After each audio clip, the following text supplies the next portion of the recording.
Price God. இன்றைய தியானம் பிரசங்கி 12:8 முதல் 14 வரை. மாயை மாயை எல்லாம் மாயை என்று பிரசங்கி சொல்லுகிறான்.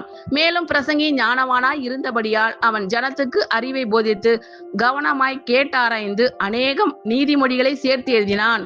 இதமான வார்த்தைகளை கண்டுபிடிக்க பிரசங்கி வகை தேடினான். எழுதின வாக்கியங்கள் செவ்வையும் சத்தியமும் ஆனவைகள். ஞானிகளின் வாக்கியங்கள் தாற்றுக்கோள்கள் போலவும் சங்க தலைவர்களால் அறையப்பட்ட ஆணிகள் போலவும் இருக்கிறது. அவைகள் ஒரே மேய்ப்பனால் அளிக்கப்பட்டது. என் மகனே, இவைகளினாலே புத்தி அடைவாயாக. அநேகம் புஸ்தகங்களை உண்டு பண்ணுகிறதற்கு முடிவில்லை. அதிக படிப்பு உடலுக்கு இளைப்பு. காரியத்தின் கடை தொகையை கேட்போமாக.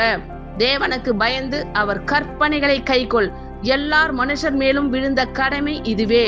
ஒவ்வொரு கிரியையையும் அந்தரங்கமான ஒவ்வொரு காரியத்தையும் நன்மையானாலும் தீமையானாலும் தேவன் நியாயத்திலே கொண்டு வருவார்.